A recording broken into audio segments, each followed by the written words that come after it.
In Venezuela, Deputy Jorge Rodriguez was ratified as President of the National Assembly for the 2023-2024 session. In Haiti, health workers remain on strike to demand better working conditions and the availability of minimum services. In its second day, protests of social organizations in Peru grow, with blockades in the most important highway of the country. The protesters demand the resignation of Dina Boluarte.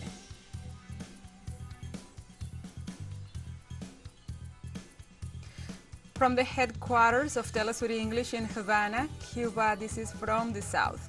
I'm your anchor, Gladys Quesada, and these are the news. Deputy Jorge Rodriguez was ratified as the President of the National Assembly of Venezuela for the 2023-2024 session. During the installation session of the legislative period, the deputies approved by majority the presidency of Jorge Rodriguez, who for 2 years has guaranteed respect, dialogue, and peace in the country. The parliamentarians of the bloc of the homeland highlighted that the current Congress has promoted political freedoms and democratic guarantees without any kind of restrictions. During the activity, Deputies Pedro Infante and America Perez were elected to complete the composition of the Board of Directors. The agenda of the day ratified the strategy implemented by the executive to promote dialogue and the protection of the people in the face of the economic blockade threats and coercive measures applied by Washington.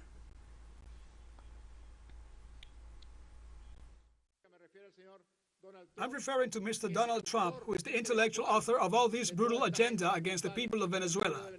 They believe that by means of aggression they would be able to subdue the people of Venezuela, and they use this precinct and all the spaces provided by the legislative branch to do exactly the opposite of what was imposed on them by the sacred oath.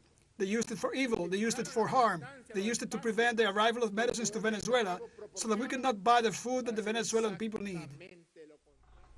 In his first days in office, President Luis Ignacio Lula da Silva reaffirms his interest in reviving Latin American and Caribbean integration.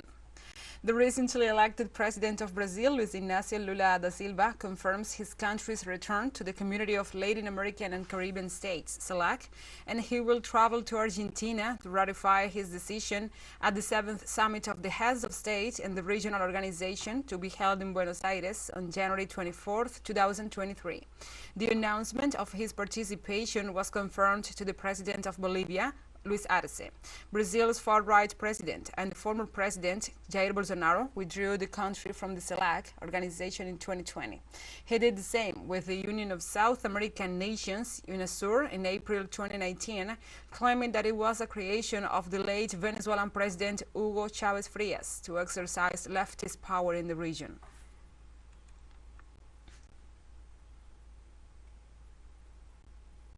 And the Mexican government informed on Thursday the detention of the son of the drug trafficker Joaquín El Chapo Guzmán Loera, Ovidio Guzmán López, one of the leaders of the faction of the Sinaloa cartel.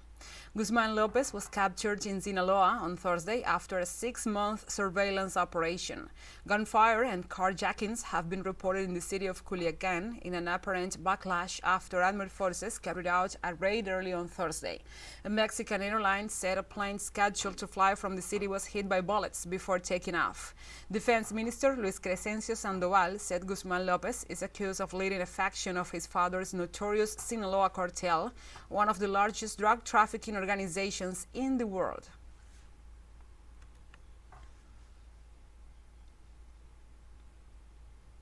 In Haiti, health workers remain on strike to demand better working conditions and the availability of minimum services.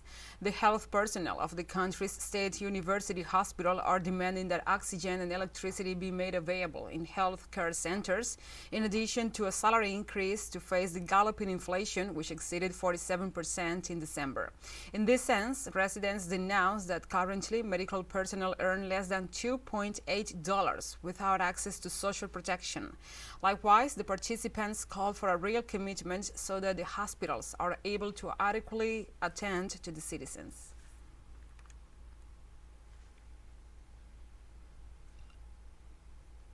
And President Joe Biden on Sunday will make his first visit to the U.S.-Mexico border since taking office, according to administration officials. His visit aims to get a close look at border control operations and meet with local officials. On Wednesday, the president expressed his intention to visit the border before his trip to Mexico City for the Northern Summit with his Canadian and Mexican counterparts. The president gave a speech in which he unveiled a new humanitarian parole program for migrants from Cuba, Haiti, Nicaragua, and Venezuela. The United States will accept up to 30,000 immigrants in a month from those countries in a border strategy that will be combined with an increased use of Title 42 removals. The initiative is intended to combat the surge in immigration that is straining the U.S. immigration system.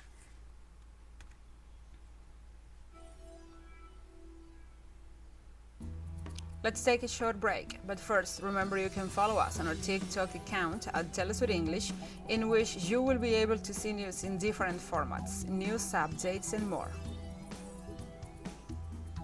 Other stories coming up, stay with us.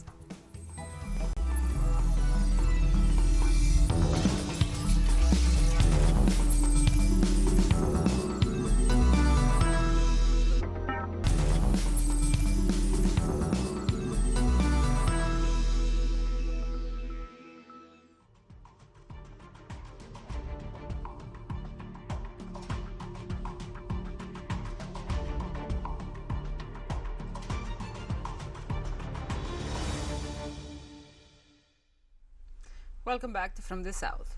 In its second day, protests of social organizations in Peru grew with blockades in the most important highway of the country. The protesters demand the resignation of Dina Boluarte. The road closures prevented the passage through the important highway to the coastal territories of the regions of Arequipa, Moquegua, and Tacna. And with them, the demonstrators reiterated the ones carried out during the first wave of protests against Dina Boluarte. The spokespersons of the workers and peasants unions have ratified that they will maintain the pressure measures on the highways of at least two southern Andean regions, Cusco and Puno. In this regard, the superintendents of land transportation reported that there were intermittent blockades, while the police reported the occurrence of others in several regions.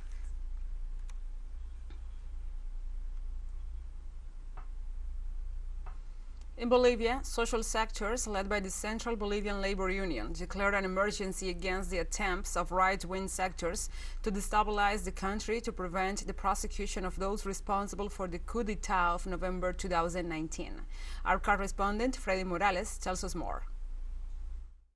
Bolivian social organizations declared an emergency in light of the increase in violence in Santa Cruz, demanding the release of the governor of that department, Fernando Camacho, accused of the 2019 coup d'etat. To defend democracy, the right to work, the national government, Lucho David, because they have been democratically and constitutionally elected. We're not going to allow these attempts. What this small group is doing in Santa Cruz is an attempt to bring down our president, to stage a new coup d'etat. We are declaring an emergency. No citizen can be burning the public institutions of our state. No citizen can be setting fires. That is why we ask the justice system to act. The Bolivian Central Labor Union called an assembly of its more than 60 national unions to define actions in defense of democracy. The workers and this institution are going to defend the rule of law, democracy, which is fundamental for all Bolivians, but at the same time, we are also going to demand justice. There can be no impunity for those who have been the intellectual authors of the coup d'etat of November 2019. Meanwhile, the leaders of the Santa Cruz Civic Committee order a road blockade and declare an emergency to radicalize protest actions against the arrest of Governor Camacho.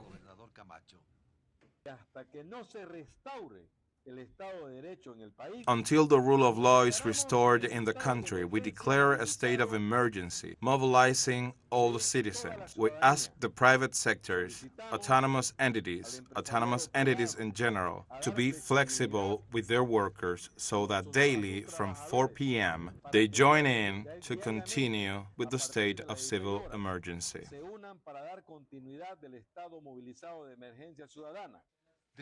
The government denounced that the right wing uses regionalism and racism to promote violence and impunity. As an example, two speeches of civic leaders after the governor's arrest were presented. If Bolivia doesn't want us, why are we providing it with food? We have to close all the roads and not even a grain of rice should be sent to Bolivia. Our mothers are afraid, they are old, they are right, but it is enough that our mothers are afraid. And the mothers of the Masistas are not afraid that they live in Santa Cruz. It is enough that our mothers suffer and other mothers do not suffer. If we are going to suffer, let us all suffer. These threats that it is time for us to return the favor have a direct relation with the violence that is unleashed every night in Santa Cruz. Governor Camacho is serving a 4th-month preventive detention in the Chonchocoro prison in the Altiplano de La Paz. Freddy Morales, teleSUR, Bolivia. Now we move on to other topics. French bakeries demanded government assistance amid warnings that the country's iconic boulangeries face an existential threat due to the double hit of higher wheat and energy prices. In this context, French Finance Minister Bruno Le Maire said that all energy suppliers had committed to dissolve contracts when prices have risen prohibitively high and unsustainable for most bakeries. Le Maire said also that contracts will be reviewed on a case-by-case basis, depending on the owner's situation, and financial assistance may be offered. Meanwhile, the government also announced plans to support the industry by allowing bakers to spread tax payments, and suggested that further cash support for energy bills may follow.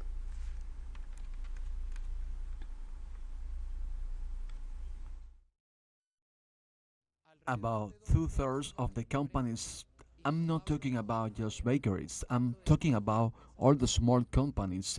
2/3 of them have problems and have to renegotiate their energy contracts over the last weeks and months, and there are several specific cases. Some of them renegotiated contracts with rising price, and let me tell you that price will go up for everybody because there is no other option.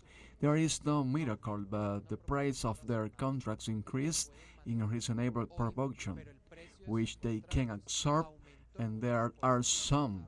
We hear about it every day, we read it in the papers, and now this is the case of some of you with price 5-10 times higher, and there is no normal.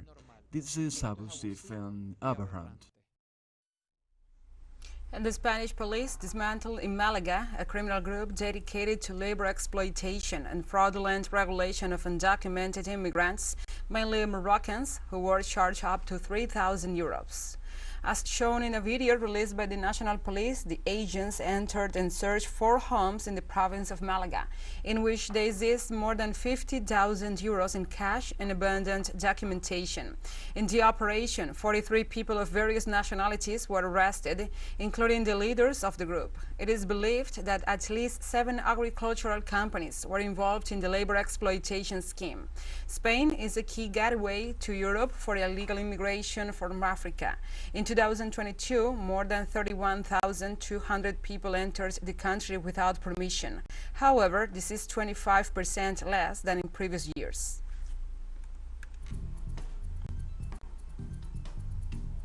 And we have more news coming up after a final short break, so stay with us.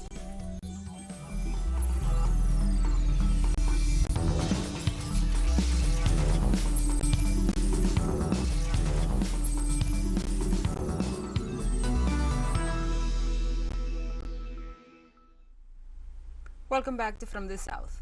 West African states, ECOWAS, assured there will be no immediate sanctions against Mali, despite an ultimatum about the 46 Ivorian soldiers held captive there since July. On December 30th, these soldiers had been sentenced to 20 years in prison before the expiration of the ultimatum set by the West African heads of state to the Malian junta to release them. At the end of the two-day trial in Bamako, they were found guilty of attacking and conspiring against the government, possessing, carrying, and transporting weapons and war ammunition with the aim of disturbing public order through intimidation or terror, among other charges. The government of Togo has been mediating for the release of these prisoners through a diplomatic approach.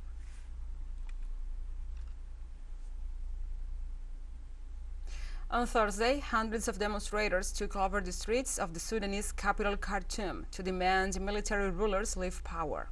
The demonstrators also rejected a deal for the gradual transfer of power to civilian leaders. Thursday's protests were led by the resistance committees, which is a grassroots group that has firmly rejected any negotiations with Sudan's military leaders. Abdel Fattah Burhan and General Mohammed Hamdan Dagalo. Last month, the two military leaders signed a framework agreement with the main National Pro-Democracy Group. The agreement between military and civilian leaders avoided sensitive political issues concerning transitional justice and reforming the military, a policy that promises to integrate various armed factions into one fighting force.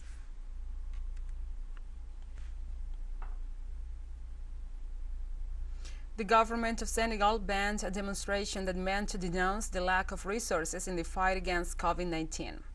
The opposition had scheduled this mobilization for next Friday in the city of Dakar after the Court of Accounts audit report got published. According to demonstrators, this document provides evidence of irregularities in the management of the anti-COVID funds. In this sense, local authorities denied the permission, alleging roadworks in the place, besides the preparations for the celebration of Independence Day next April the 4th.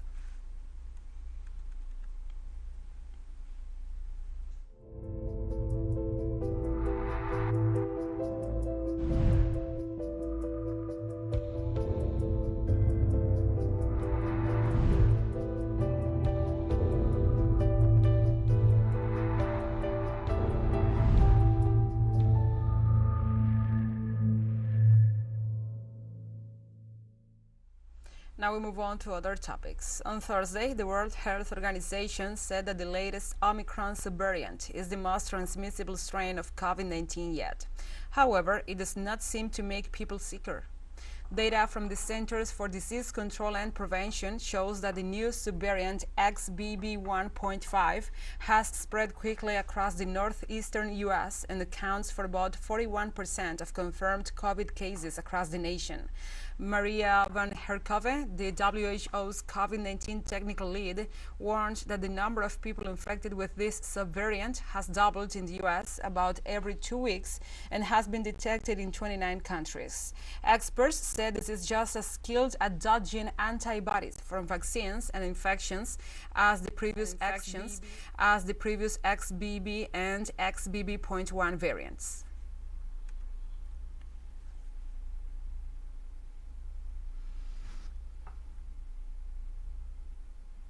And looking ahead to 2023, China confirmed its commitment to strengthening the science and technology sector with improvements in innovation systems and talent promotion, a priority in its national development plans. Our correspondent in China, Iramsi Peraza, with the story. Becoming a major power and achieving self-sufficiency in the science and technology sector is a top priority for China, which has pinned its hopes on boosting innovation and cultivating talents to achieve these goals. In the middle of a global race to dominate these fields, the Chinese authorities presented new plans to boost innovation and achieve technological independence. This year, China seeks to coordinate and effectively promote strengthening through science and education and consolidate the strategy of innovation-driven development. Our planning of education, science and technology growth, and talent breeding should be connected with each other to use these three key elements to support our great cause of building a great and modern country in the field of science and technology. After 40 years of fast growth, thanks to reform and economic liberalization, China understands the urgency of being a political and economic power, but also a leader in the technology and innovation sector, a goal enshrined in its 5-year development plan.